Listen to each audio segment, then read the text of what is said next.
अनुपमा ने की सौतन की सेवा, काव्या का षड्यंत्र, घर में नया बवाल। स्टार प्लस के सीरियल अनुपमा में हो रहा है हाई वोल्टेज ड्रामा, जहां आज काव्या अपनी सौतन यानी कि अनुपमा से अपने पैरों पर मरहम लगवा रही है। असल में वट सावित्री की पूजा के दौरान काव्या को चोट लग जाती है और इसी वजह से सेवा भाव से अनुपमा काव्या के पैरों में मरहम लगा रही है। लेकिन काव्या तो काव्या ठहरी। उसने अनुपमा की फोटो खींचकर राखी को भेज दी और ये बताया कि अनुपमा उसके पैर दबा रही है।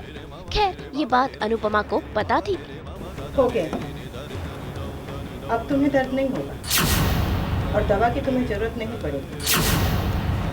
मेरी फोटो है ना, तुम्हारे पैर छूते हुए, उसे देख लेना, आराम मिल जाए।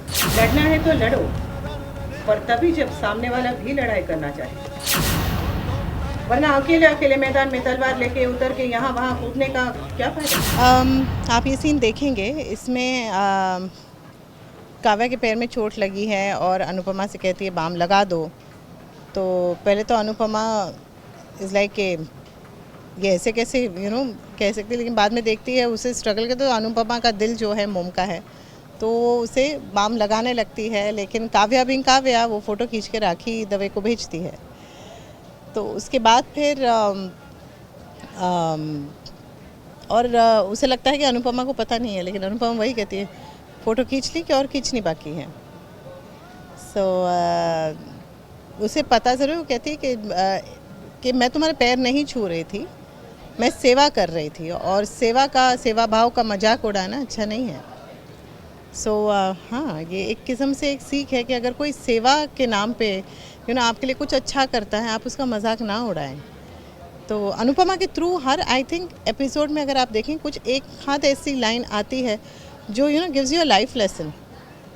सो वही I think is this scene. And major message जो इसमें है कि it's like ego will really take you to wrong places. तो ईगो को जितना आप अपना ख़त्म कर सके, अपना घमंड, अपना अहंकार, अपना जो अहम है उसे ख़त्म करें, तो आपकी गृहस्थी, आपकी ज़िंदगी अच्छी चलेगी। बा को अच्छा नहीं लगेगा ऑब्वियसली कि मैं जाके काव्या के पैर में बाम लगाऊं। उनको पता नहीं पैर में लगाया अभी तक, नहीं तो शायद वो और ज़्यादा भड़कती। तो उन्हें बाम की वो खुशबू, बाम की जो सुगंध है वो आई, तो आगे मुझे बाम लगाई, तूने उसकी सेवा की। बा और अनुपमा का जो रिलेशनशिप अब जिस जोन में है वो बहुत ही बहुत ही क्यूट जोन में है। एंड आई होप ऐसे मज़ेदार सीन्स होते रहे। मुझे बहुत मज़ा आता है अल्पना बहन और बापूजी के साथ सीन्स करने में, मुझे बहुत मज़ा आता है। वैसे इस मौके पर बा ने भी काव्या को ताने मारने का मौका नहीं छोड़ा। खैर, इन सब के बाद जब वनराज घर आते हैं, तब दिखाई देती है वनराज और काव्या के बीच भी अनबन। काम को लेकर दोनों ही स्ट्रेस में है।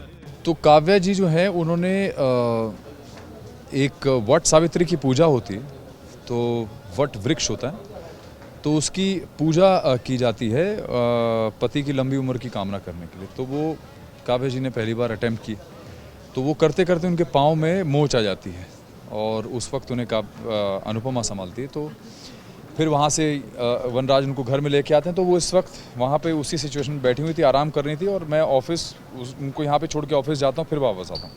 तो वापस जब आया हूँ तो फिर ये सीन था हमारा कि मैं आता हूँ बहुत अर्जेंटली, कुछ मेरे को मेल भेजना, और वो पूछती है कि अरे तुम मेरे साथ तो आके बैठो। और जैसे ही वो आके बैठता है उसके साथ, तो उसके ऑफिस से फ़ोन आया था, तो वो मेरे को इग्नोर कर देती है कि मैं आके बैठा हूँ, खुद ही बोला है उसने, और उसके बाद मुझे इग्नोर कर रही है। तो फिर वनराज को गुस्सा आता है, तो कहता है कि देखो ऐसा है, कल पाँव ठीक है तो कल, नहीं तो परसों से मुझे टिफ़िन देना शुरू करो, क्योंकि मैं कैफ़े में रोज़ सैंडविच नहीं खा सकता हूँ। तो वो बोलती है अरे मैं कैसे मैनेज करूँगी, ये करना है वो करना है। तो मैं उसको बोलता हूँ कि भैया किंजल भी मैनेज कर रही है ना, तुम्हारी बॉस है वो फिर भी मैनेज कर रही है, अनुपमा मैनेज कर रही है, और तो तुम भी कर सकती हो।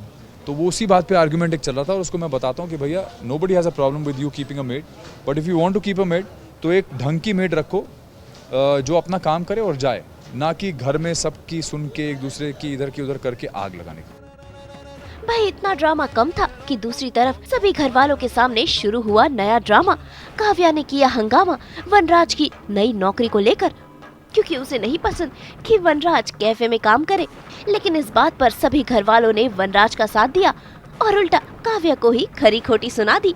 हाँ, अनुपमा जैसे किंजल बेटी ही है उसकी, उसने कभी बहू जैसे देखा ही नहीं, और उसका पहले से था कि मेरी बहू आएगी तो मेरी बेटी बनेगी वो। तो जो उसके साथ हुआ वो नहीं चाहती कि उसकी बहुओं के साथ हो। एंड किंजल इतना ज़्यादा मम्मी मम्मी करती है, इतनी ज़्यादा लाड वाली है अनुपमा की, कि किंजल को ज़बरदस्ती खिलाती है, जैसे पाकी के साथ करेगी वैसे किंजल के साथ भी करेगी। वो जॉब से रिलेटेड है, और एक I think everybody should go home and discuss things with your parents. You must. हम कई बार माँ बाप से चीज़ें छुपाते हैं, ऐसा लगता है ये छोटी बात है, ये क्या बताएं, अरे ये तो बहुत बड़ी बात है, ये क्या बताएं, अरे इनको नहीं समझ में आएगा, उनको क्या बताएं। लेकिन हम ये भूल जाते हैं कि जो एक्सपीरियंस पूरी ज़िंदगी का उनके पास है वो हमारे पास नहीं है। और वो माँ बाप एक ऐसी चीज़ है जो मतलब माँ बाप एक ऐसा रिलेशनशिप है जो कभी भी अपने बच्चों का बुरा चाह ही नहीं सकता है। तो फिर हर चीज़ जाके आप अपने फ्रेंड्स के साथ चीज़ें शेयर करने के लिए कंफर्टेबल हो जाते हो, अब अपने हस्बैंड के साथ, आप अपने शायद कलीग्स के साथ आप भरोसा कर लेते हो, उनके साथ शेयर करते हो, लेकिन माँ बाप से नहीं शेयर करते। क्यों भाई? शेयर करो। और वहाँ पर से जो एक तो दुआएं तो आपको कंटिन्यूसली मिलती रहती हैं वहाँ से, प्लस जो आपको सही ओपिनियन मिलेगा वो कहीं और से नहीं मिलेगा, क्योंकि वो आपका बुरा चाह ही नहीं सकते। समर ने अपने फादर के पक्ष में बोला है, और समर और उसके फादर का रिलेशनशिप आप लोगों ने देखा कि कैसा रहा है। तो पहली बार समर ने उनके पक्ष में बोला है, तो अनुपमा को लगता है कि अरे मेरा बच्चा इतना प्यारा है। किंजल का एक प्रोजेक्ट पास हो गया जो उसने पहली बार काम किया था, first time her project has passed. नहीं, उनको कुछ ना कुछ अपने ज्ञान के मोती बिखेर के जाते हैं, जब भी आती हैं वो कुछ ना कुछ ज्ञान के मोती देके जाती हैं। और ऑब्वियसली क्योंकि वो इस घर में शादी करके आई है जिसमें जो इन लॉज की फेवरेट जो बहू थी उनको बेटी मान लिया उन्होंने, और वो उनके बेटे से अलग हो गई है, फिर भी उसको घर में रखा हुआ है। तो इतनी जल्दी तो माँ बाप एक्सेप्ट करेंगे नहीं नई बहू को, तो वो कुछ ना कुछ तो उनके बीच में ड्रामा होता रहेगा, कुछ ना कुछ एक्सचेंज ऑफ वर्ड्स और वो होते रहेंगे।